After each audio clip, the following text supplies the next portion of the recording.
বৃহত্তর রংপুর অঞ্চলের মানুষের চিকিৎসার একমাত্র ভরসার স্থল রংপুর মেডিকেল কলেজ হাসপাতাল।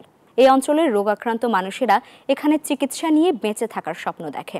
তবে বর্তমানে হাসপাতালের চারপাশে এমনকি বিভিন্ন ওয়ার্ডের সামনে গড়ে ওঠা ময়লার ভাগাড় রোগীকে আরও অসুস্থ করে দিচ্ছে। কাঁটাছেঁড়া আর মানুষের রক্ত মাংসের এসব ময়লার দুর্গন্ধে সুস্থ মানুষও অসুস্থ হয়ে পড়ছেন। সহকর্মী রেজাউল করিম মানিকের প্রতিবেদনে দেখুন বিস্তারিত। তীব্র গন্ধ ছড়িয়ে পড়ায় বাড়ছে স্বাস্থ্য ঝুঁকি।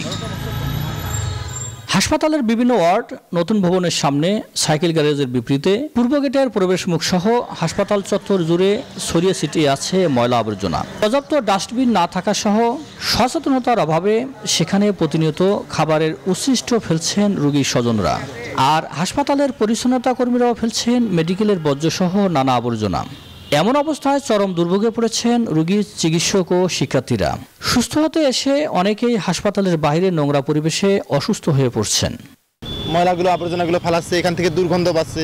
মোট কথা রোগী নিয়ে আসে নিজেই রোগী হয়ে যাইতে হয়। তো ক্লিনারও কোনো পরিষ্কারই করতেছে না, প্লাস আমরা যে এখানে রোগী নিয়ে আসছে যাতায়াত করতেছি সেটা মানে যাতায়াত করা যাচ্ছে না, এত প্রবলেম এখানে। যে যত্রতত্র আবর্জনা দেখে ক্ষুব্ধ রোগীর স্বজনরা। তারা বলছেন হাসপাতাল থাকবে পরিষ্কার পরিচ্ছন্ন, তবে এখানকার চিত্র আলাদা। ভিতরে টয়লেটের অবস্থা খারাপ, বাইরে বের হলে ময়লা আবর্জনার দুর্গন্ধ।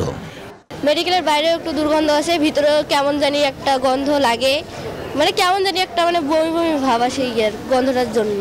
রোগীর থেকে রোগীর সঙ্গে যারা আমরা আছি তাদের আরো বেশি অবস্থা খারাপ। এই রোজা রেখে দুর্গন্ধ, ময়লা, যেদিকে তাকাবেন একবারে বিশ্রী দুর্গন্ধ। এখানে টেকা বড় দায়। হাসপাতালের বাহিরে এমন আবর্জনার ভাগাড় থাকলেও কর্তৃপক্ষ জানালেন তারা এই বিষয়ে কিছুই জানেন না।